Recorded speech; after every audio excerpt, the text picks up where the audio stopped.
Hi, my name is Avichai Pepper. I'm a student at Liberty University studying Human Services Counseling, and my focus is on crisis management and trauma. This is my 508 Interpersonal Communications project, summing up this past semester of learning. By way of introduction, I want to share a very short story that inspired me years ago, and I've shared it with my students since. There was once a college student studying theater and drama, and after a full year of study, he finally had a chance to pick his one part that he was going to have in their final play, and he chose his card. He had one single line. His job, his part, was to stand outside the castle, and at one certain point, when the cannon fired, he was supposed to turn 45 degrees and pronounce, "Hark! I hear the cannon roar." And for the next 2 months, he walked around with his part card, and every free moment he had, he would look at it and he would turn his 45 degrees and say, "Hark! I hear the cannon roar. Hark! I hear the cannon roar." Finally, the big night came, and he was all dressed in costume, and he went out on stage. And as he stood at his post and he waited for his part, he was very excited. And then it happened.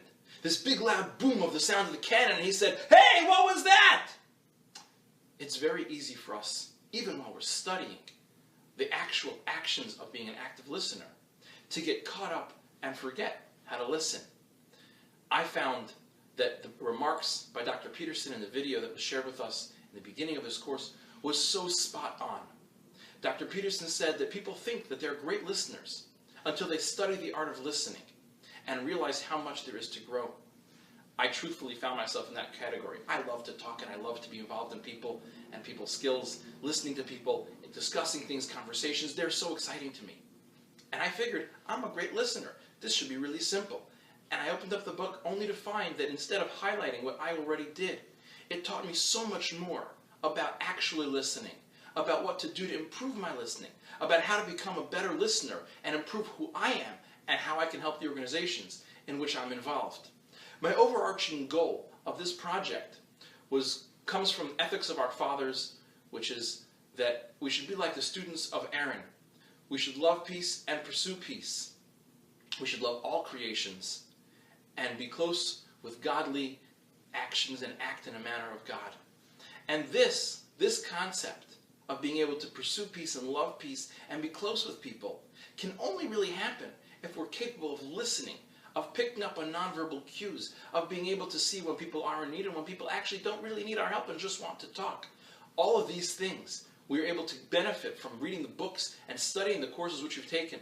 There are 4 specific areas that I have focused on for myself as a person, as a listener, as a participant in community and conversation. First off is myself as an individual, my listening skills, the way that I present myself, how that is, what can I grow, how can I do better at what I do for myself presentation-wise. Second is my marriage, the listening and communications in marriage. The key, the base at every marriage is communication, is open communication, and how I can improve on that. Third area is family. I find that my children, 2 of which are teenagers and 1 of which thinks he's a teenager, my children think that they're supposed to only listen, only talk when I'm actually listening. And I need to make sure that I'm available to listen. And moreover, they don't think they're supposed to ever listen to me. How can I present what I'm saying better so that they can hear what I'm saying as opposed to assume that they already know it? Challenges of a teenager. And 4, the general community life. I'm involved in various different organizations here in the community. How can I improve on being a better listener, a better communicator, and being able to support them better in the roles that I play for them? So one of the tools we used is the DISC personality test. The DISC tells us exactly what our strengths are, and in my case, I rated mostly somewhere between D, a little bit, an IS, and very little in the C neighborhood. And this helped me understand my strengths. The things that I have, I'm very, very caring. I'm wonderful at problem solving. Probably other people's problems, though. I understand my role in my organizations that I work in my house, in my life. I'm wonderfully friendly. I'm a great friend and full of kindness for other people. And I'm very task-oriented. If I know what my task is, if I know what I should focus on, then I'm very capable of doing that. What is communication? So communication could be many different things. Stewart suggests that the best communication, the best art of communication is a good art of conversation. I love to talk. Conversation is the greatest key in communication. talking, listening, discussing things, sharing ideas, listening to other people's ideas. That art is the most important, the base, the fundamental of all communications. Additionally, the conversation is the relationship. We are who we present ourselves to be and how we speak. When we don't say anything, that's how we present ourselves. That's what people think of us. Identity is developed by both verbal and nonverbal communications. The way we present ourselves in the outside world, the way we present ourselves to ourselves is who we become, is the role that we play, and that's the way that we converse both verbally and non-verbally with the world around us. The final very important key that I found reading through these books conversationally was the concept of inhale and exhale. Inhale and exhale, when I exhale, I'm putting out, I'm sharing with people things, both verbal and nonverbal. Inhaling is viewing the scene around me, knowing and understanding my place. What are people telling me when they're not saying things? So there are various different barriers in communications, and I've identified some of them that relate specifically to me. First of all, in terms of communication through conversation, the listening and not talking. I love to talk, so when someone comes into my office and they begin sharing a problem, I'm all too happy to talk about other times that I may have had the same problems or challenges, suggestions that I have, and that's not necessarily helpful in communicating. I need to be a better listener. Let them complete their sentences. Let them complete their thoughts. You know, if it reminds me of a story, and I jump in and share that story, I've knocked them out. They no longer want to communicate. They no longer want to share their thoughts. Reflective questioning. Somebody starts something, they begin discussing something, reflecting what they're saying through question helps develop their thought for themselves so that they can guide themselves to success. Wait time. Wait time is a very powerful tool. I learned about this when I was studied the concept of teaching open circle, which is a wonderful course we use in our school. And the wait time I've implemented in my classrooms, and I have to work on implementing that in the rest of my life, is when I ask a question or when someone's talking, give a hanging time. Let whoever it is think through it. Don't immediately jump in. That, what we call awkward silence, is very helpful. It's processing and internalizing what they're saying is very, very helpful. Additional barriers in communication is the listening verbal and nonverbal messages. Biased listening. I find that when I go to conferences, I look at the speaker who's about to present, and the things that run through my mind is that I probably could present the same thing in less words with cooler effects, and whether they have a good message or not, it's very challenging. So my wife and I attended a principals conference over the summer, and we had just started this course, so we had already read through some of the steps, and I walked into the conference and I turned to my wife and said, Alana, please remind me not to judge the presenters, rather challenge myself to find 2 things that are going to help me be better at what I do. When sitting in conversation, don't get emotionally involved. It's very easy to fall into the emotions of someone else's challenges, especially when people come with challenging stories, and it hurts, and you feel their pain, and very quickly you can join them in crying and feeling badly, and that goes downhill. Nobody's going to end up benefiting from that. Don't get emotionally connected to it. Don't say, I understand. I understand means I'm not listening. Sometimes someone can't present the words they want, but you see that they're hurting. So looking at the surroundings, looking at their presentation, thinking about the much bigger, much larger picture, and then using their words, along with the reflective questioning, along with listening and caring, to be able to get a complete picture of what the problem, what the challenge is that they're working through. Proper presentation in barriers of communication, saying what you mean. A person who doesn't say what they mean, they're not able to have full disclosure. I find this very often when I'm sitting with my team. I'm a tier 2 administrator, so I've got a principal above me, I'm an assistant principal. It's a step down.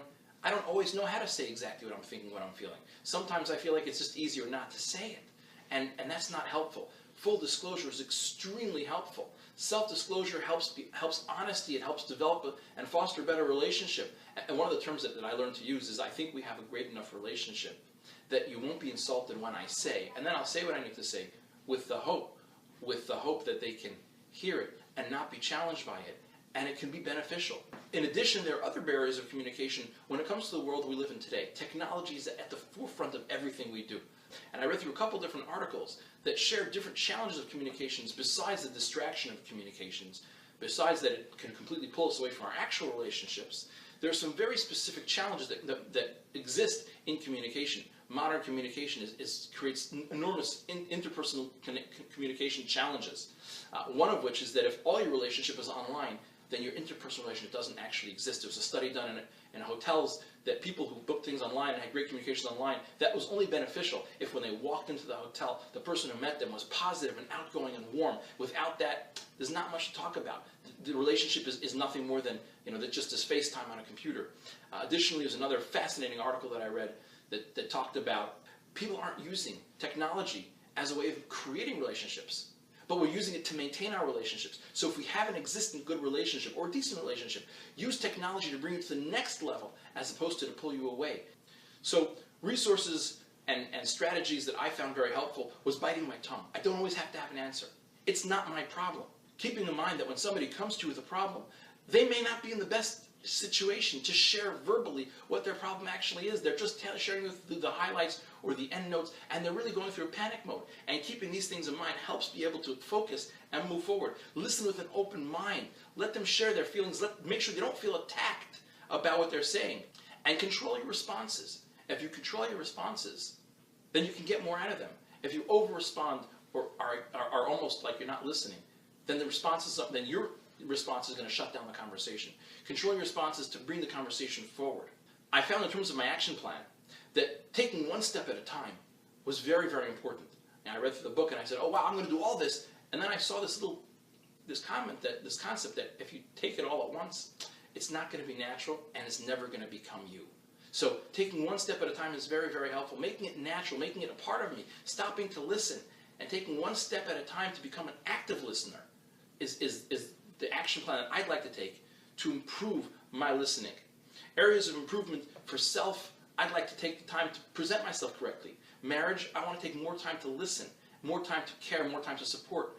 I have a wonderful marriage with already having an open communication. I'd like to improve on that by continuing these steps of communication, specifically in my marriage. Taking the time to listen to my kids and finding a way to speak to them in a way that they're interested in hearing from me, but most importantly, listening to them. They have so much going on inside them, especially as teenagers, that they want to share. It's my job to learn to listen, to actively listen, to use reflective questioning, to take turns listening.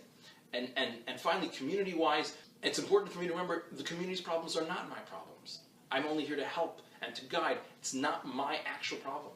I found the concept of noise pollution fascinating. It's so easy to get distracted and pulled away. There's so many things around us that distract us, both externally and internally, and limiting those things when involved in a conversation is extremely helpful. In conclusion, Ethics of Our Fathers tells us, who is a wise man?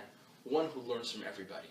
And it's very hard to learn if we don't take time to actually view who they are, to non-biasly judge them, to inhale and exhale appropriately, to listen. If we can't listen, if I can't listen, then I can't learn from other people. Listening is learning.